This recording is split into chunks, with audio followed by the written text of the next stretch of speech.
Tragic events continue to happen in large-scale venues. In today's episode, we're going to be talking about that and what you can do to best protect yourself, especially on college campuses, but it's relevant to everyone. Let's get started.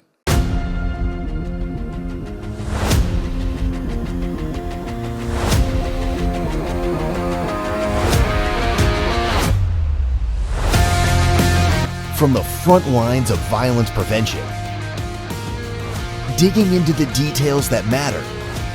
Get ready for a 15-minute fast-paced information download that will prepare you to ask the critical question. When disaster strikes, are we good? Now, here's Jim Bennett. Hello, my friends, and welcome to Are We Good? In today's episode, we're going to go with a little bit different format. I'm not going to be interviewing anyone, and instead, you're going to be stuck with me. Sorry, but there's an important conversation I want to have with you. This is very near and dear to my heart, and I'll explain more as we dive into this. But before I get started, I want to kind of give you just a big picture here, and that is this show is, as always, applicable to everyone, but it really focuses in on college student safety and large venue safety. So that certainly applies to just about everyone, but this is very relevant to students, to parents, grandparents, people that care about students in higher education. So here we go. First of all, I'm going to probably try to avoid using certain terminologies. The reason is that the algorithms on the different social medias and platforms that we use can edit us out if we use certain words. So excuse me if it seems like the appropriate placement for a word that just isn't in there. My vocabulary is not that limited. It's probably not huge, but it's not that limited. So keep that in mind as I go through this today. Also, the information I'm going to give you is solid advice from my years of experience and from experts all across the planet. But the reality is, decisions are made by you. In difficult and dangerous situations, you have to decide what's best for you. The number one person responsible for your safety is you. So keep that in mind as we go through this today. This is great information, but it's still reliant on you taking in what's going on around you and assessing the situation and reacting and responding appropriately. Every situation is very unique. Also, what today's show is not about is politics. I'm not diving into politics. We're not going to talk about it today, but there's certainly some conversation surrounding this particular topic in that field. You can figure it out for yourself. Okay, let's get started. So the basis of this conversation surrounds the death of Charlie Kirk. And this was on September 10th in the state of Utah at one of the universities. Again, I'm not going to go in depth into what actually took place because there is so relatively little information available. Yeah, we have some of the basics of this case, but there's so much more analysis to be done, so many more interviews for law enforcement to conduct, the judicial system to work through its process. So I'm not going to dive into that, but I want you to start getting your head wrapped around large-scale events, rallies, shows, events that attract a lot of people and the potential dangers at those events. If that one's a difficult one to kind of wrap your head around, think of the incident that occurred, also horribly tragic, back in 2017. And this was across from the Mandalay Bay Resort, if you'll recall that incident, at the Route 91 Harvest Festival. So if you're not familiar with either of them, take a moment, take a look, so you kind of get a basis for where I'm going with today's conversation. So the question that really surrounds this in today's conversation is simply, what would you do? Would you be prepared if you were at a concert, an event, a rally, and something like this unfolded? Would you just react by instinct, or would you have a plan? Would you have prepared for what you could do to best protect yourself and make your own personal decisions? You know, a lot of times when we see these things on the news, we take a moment of pause, and that moment might last literally a moment. It could last an hour, a day, a week, but eventually over time it begins to fade. and we have things on our calendar, things to go do. We're excited about them. And these incidents, as tragic as they are, become a distant memory. And they don't stand in the forefront of our thought process when we're going to an event or an activity. So the reality is, when we talk about, let's say, at a college campus, these are part of the college experience, right? As many of them are educational, or they're demonstrations of freedom of speech, sharing ideas. It's what you expect to happen on a college or a university campus, or a trade school too. It's any or all the above. And we put a lot of trust and faith in those people that are putting this together, those people that are responsible for the safety and security of others. And many times that trust and that faith is very well placed. But ultimately, it comes down to you. No matter what can be done, no matter what efforts have taken place to best protect individuals, things can happen. So you need to have a plan. So really, the first part of this conversation deals with what you can do to best prepare yourself when going to any large-scale event. Those things that you can do to best protect yourself and be ready to roll if something were to occur. And I think there's probably many out there that have this thought process of, well, it's fight or flight, right? I would know what to do. It would just come naturally. Well, there is going to be some natural humanistic response inside of you to any type of dangerous situation going on. But when we can think it through in advance and we can have a plan, we are going to be that much better. So knowing what you can know is important. If there's information out there available about this event, check it out. Go on social media, check the internet, check the news, and see if there's any discussion before the event of concerns that may exist. You may get warnings from your campus community officials and campus law enforcement, and things that will alert you that, hey, I need to be on an extra guard because things could potentially happen.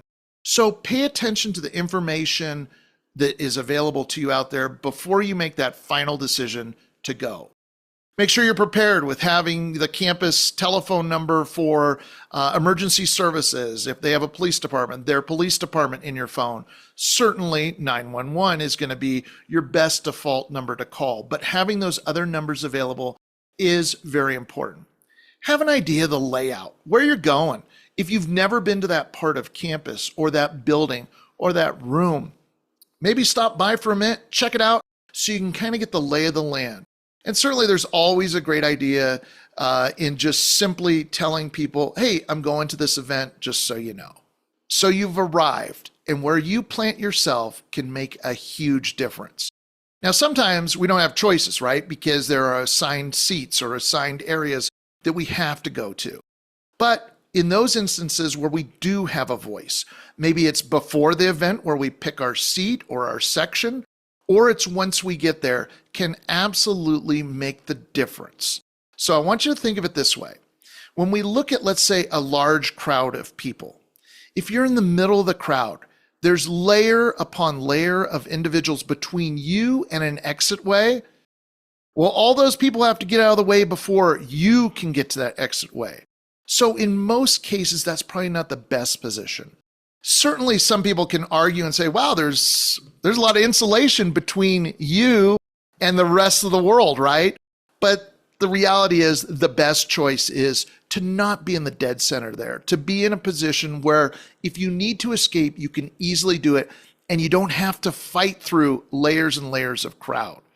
Now, someone can also argue if you stand on the very outside edge, that kind of makes you the first line, right? So that if there's a threat or harm coming your way, you're the first person they're going to encounter. So think of maybe a better place to put yourself. Maybe 1 or 2 slots into the crowd, not right on the outside edge and certainly not in the middle, but very close that you can immediately get through 1 or 2 people in your way to get to the exit way or to escape from the area. You know, this reminds me a lot of back in 2003, there was the Station nightclub fire. And this was an incident that occurred in Rhode Island, and it was during an indoor concert. There was pyrotechnics used, and there was a horrific fire that developed. And there was massive amounts of people. And of course, what they do? Everyone went running, right, to try to escape. But the room filled with smoke. There were those that couldn't even find the exit ways. There were those that got to certain areas that were blocked. They couldn't get through. So that leads me into my next very important part of this conversation. And that is simply knowing your escape plan.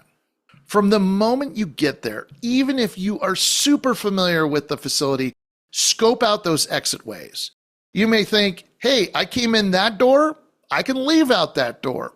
Well, what if the threat or the problem exists at that door? Do you know other exit ways? And again, that's obviously based on it being inside a building.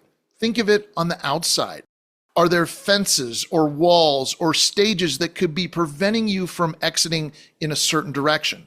If so, identify those other pathways so that if you had to get out in a situation where maybe there's even limited visibility, use my nightclub fire as an example, where there was limited visibility, you have in your mind which direction to go to escape. And certainly as you're leaving, as you're escaping from the area, keep your hands free.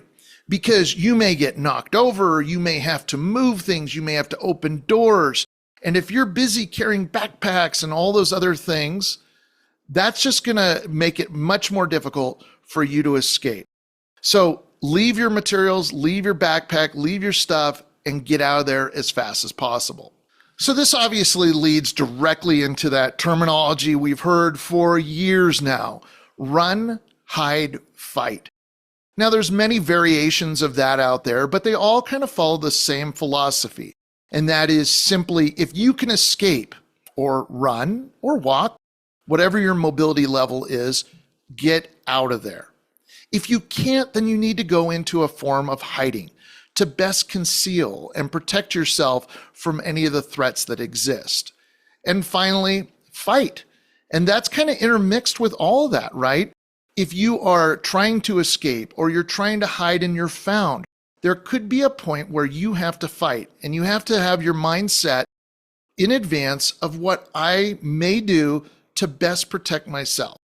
You know, certainly the adage of fight or flight, the physiological response to that takes over, right? It begins to affect us, and we go into that mode of I need to escape or I need to fight. But having a pre-plan is extremely important. So let's start with run. Get out if it's safe to do so. And when I say get out, if you run in a straight line in a big open field and there is some sort of a threat or things coming your way, you're not doing a lot to protect yourself. So as you are escaping, if you can put things between you and the threats, the things that are coming towards you, and maybe these are projectiles, right?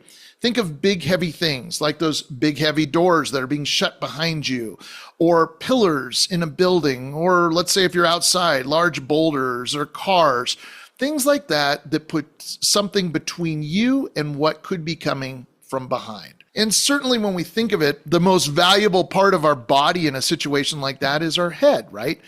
I mean, we have to have our head to be able to figure out what to do and to control our body. And so doing what you can to best protect it.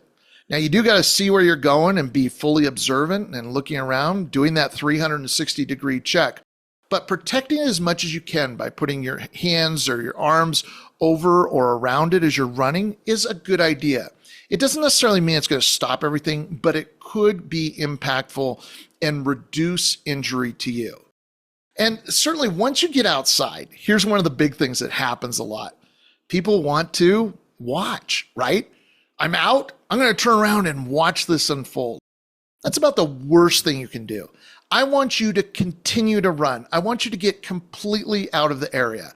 There'll be plenty of time to come back to reunite with family and friends, talk to law enforcement, those sort of things, but get out of the area. Standing and watching just puts you in that much greater of a position of risk and danger. Keeping in mind too that sometimes there can be secondary threats.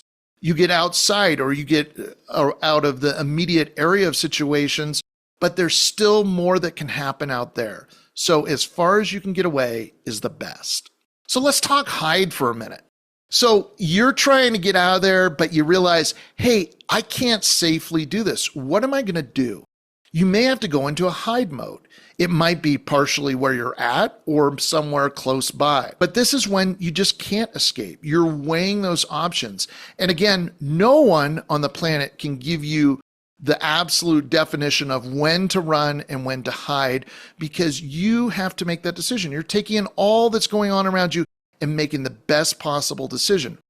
But by practicing and preparing in advance, it's an informed decision. You have a plan for what you're going to do.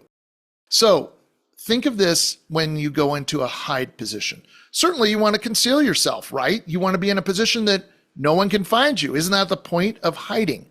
And if there can be those large, heavy objects that we talked about when you're running or trying to escape that can be between you and the potential threat, that's huge as well. If you can go into a room where you can lock or barricade a door, that's great stuff.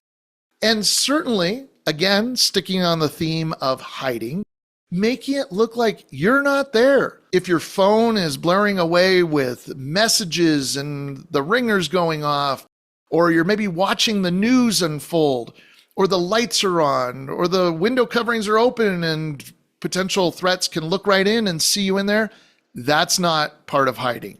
So do everything you can to best conceal yourself, turn off those phone ringers, and be as quiet as you possibly can. And it's also good when you're in a situation like that to spread yourselves out. You know, we've seen, unfortunately, some incidents where groups of people were very tightly compacted into one particular area of a building. And then if the threat got in there, everyone's right in front of them. I mean, you can imagine from that point of view how dangerous that could be. So spreading yourselves out is usually good advice. Again, take in all information and make your own personal decision. Finally, it's that fight that will kick in. And thinking about how you might have to fight if you were trying to escape and someone was preventing you from doing that. Or if someone had got to you and they tried to physically attack you, how would you best respond to that? And I think here's the key thing to remember when we talk about fight. Some people want to be super heroic. They want to say, hey, I caught the person, I did this and that. But the reality is, fight is for you to escape. That's all it's about. Let the authorities, let law enforcement deal with the individual. Your focus needs to be getting out. So keep that in mind. If you get into a fight position, it's only to get away. That's it. So a lot of times I get these questions of, okay, so I'm, escaping. I'm running out of a building or out of a venue and I can see my car. Should I just jump in my car and drive away? I mean, it can probably drive a lot faster than I can run. Well, the reality is maybe not. Because there are going to be so many individuals that are going to have that same track of thought in their mind of, hey, I'm just going to run to my car, jump in, and drive away. Well, 300 cars, 500 cars, 10,000 cars, that's a lot. And all of a sudden you have a massive traffic jam. Now, the threat could be outside. It could be approaching. And now you're stuck in your vehicle. So I think the general advice would be, and again, making your own personal decision, if you can safely get into your car and drive away immediately, then that's probably doable. But if there's going to be any way in which you're going to be delayed, you're going to be stuck in your car, probably better to just keep running and get out of the area on foot. You can go back and get your car later. Now, certainly when you get outside, there's going to be probably, and when I say outside, this could be outside of a building or outside the venue area, there's going to be a lot of law enforcement there. And they may be giving you directions. Or if, let's say, you've gone into a hide situation where you're essentially in lockdown, you're hiding in an office space or a closet, somewhere you've barricaded yourself in, and you get word it's safe to open it up and come out, law enforcement is going to give you a lot of very specific directions. It's important that you follow them, because here's why. The reality is, until everything's done, until all the initial interviews are complete and every room has been checked, they may not know who is involved. And so they have to treat everyone with a certain level of protectionism of, hey, there could be a problem from this individual who might look just like anyone else and not look like a threat. So they're going to give you directions. Keep your hands free and clear. Again, kind of going back to what I said earlier. Not carrying a bunch of stuff, but having those hands free and clear for them to see that you're not holding anything is incredibly important. Stay visible to them. Law enforcement doesn't like people that are hiding. Once the hiding's over and you're coming out and being told to come out, be clear and open for them to see you. And certainly running towards officers is not the best advice. Now, that's not always the case. If you were being chased by someone or there was an immediate threat, then you're making that personal decision. But again, following the direction. If they're saying, hey, walk slowly, come towards me, then do exactly that. Now, I want to talk for just a moment about social media. Now, certainly, as we all know, when things occur, it's instantly on social media. So not only is everyone in the venue potentially going to see this instantaneously, recording what's going on in front of them, but all of their family and loved ones. Well, here's a couple of tips, especially because we never know who the target is until these things happen. It may not be someone we think it's going to be. And so great advice is don't post your exact location during an event. Don't say, hey, everyone in the social media world, I'm in the third row, second seat in. Leave that to mystery. We don't need to tell anyone specific that in general. Now, certainly if you have a friend coming, you're going to let them know directly, but that social media post should be avoided.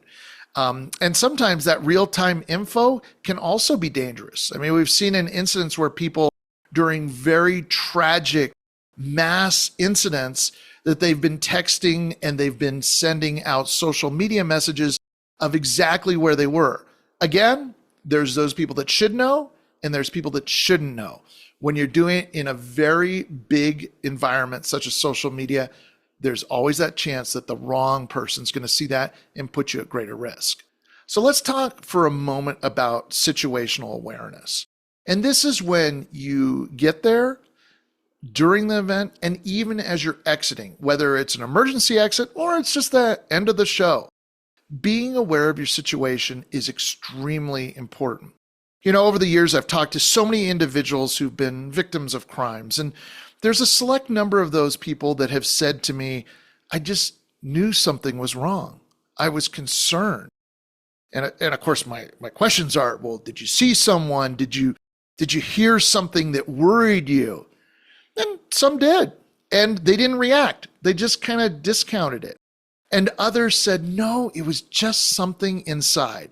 Now, I'm not going to get into the psychological side of that, of whether they saw something that activated in their brain. I don't know. That doesn't matter.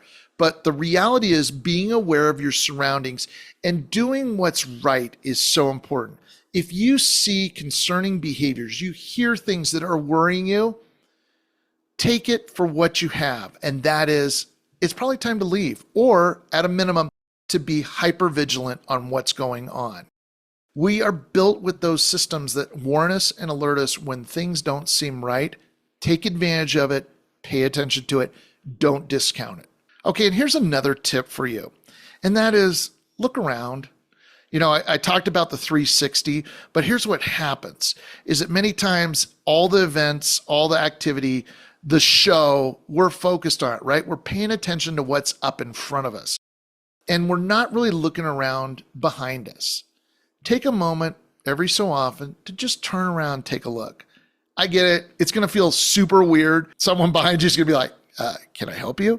But the reality is it's about you, right? Because we can rely on the safety and security of lots of other individuals that are responsible for that. But ultimately, it's about you. So as awkward as it may feel, take a look around as often as possible just to take in everything that's going on all the way around you.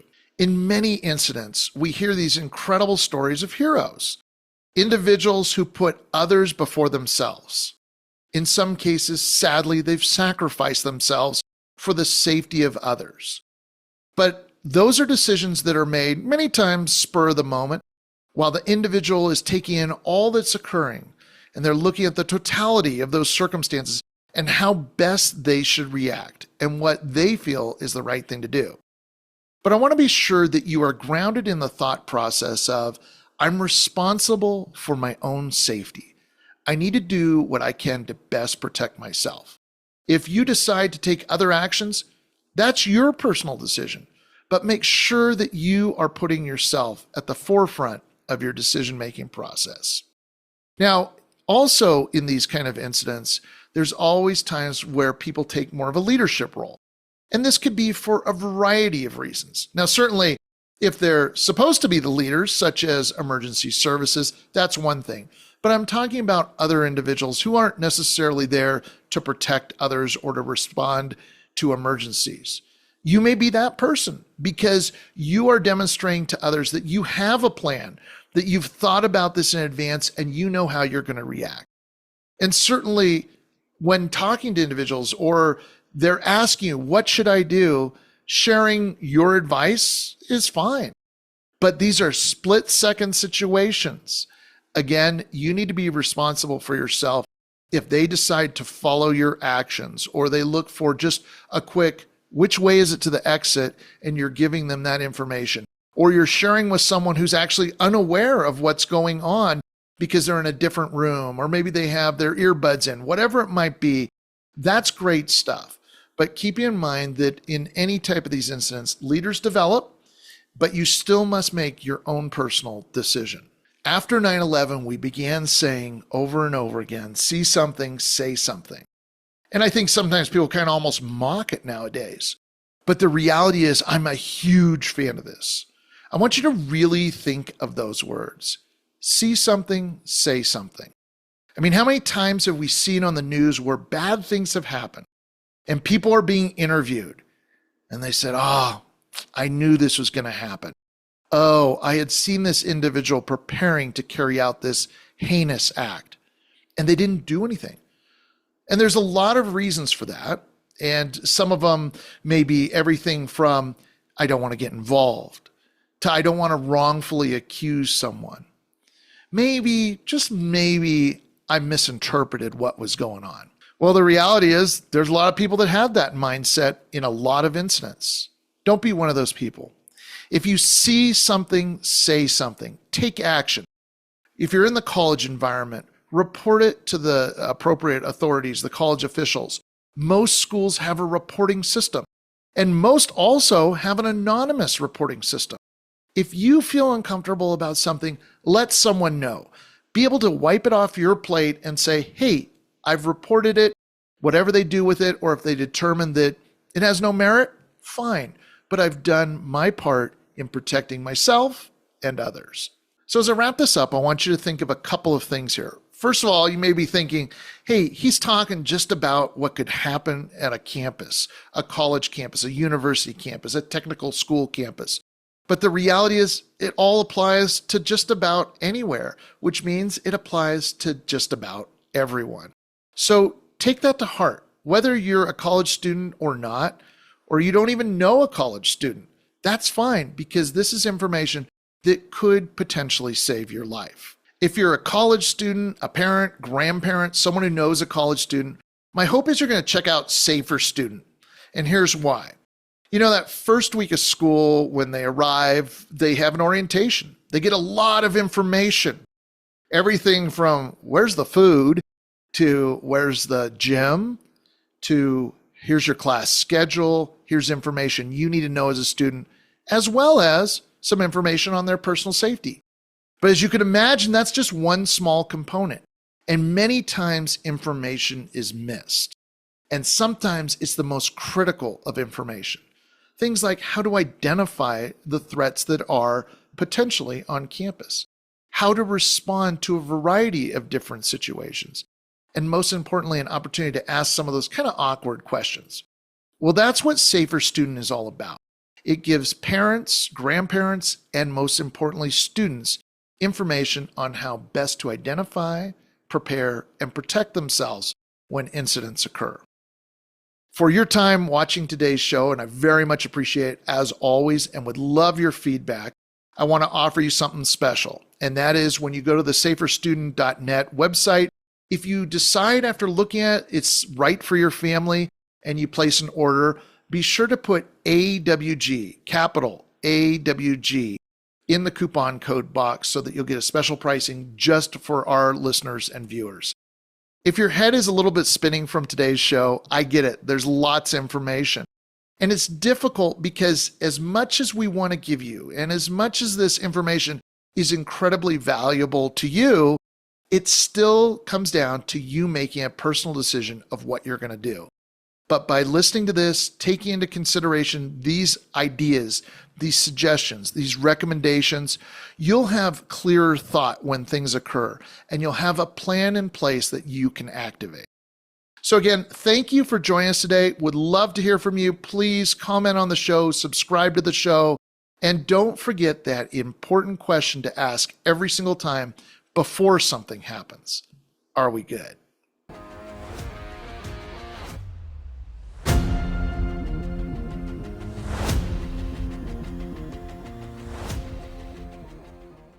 Hello, my friends. It's Jim Bennett from the Are We Good podcast. You know, tragedies keep happening in our communities. And sadly, some of them are taking place right on college campuses. That's why I'd like you to check out Safer Student. Great information for students, some of those things they may have missed in orientation that will best protect them if something were to happen on campus, as well as information for parents and grandparents of how best to be that ultimate safety resource for your student. So check it out. And as a gift to you for your time watching the Are We Good podcast, I want to offer you a special coupon code for that.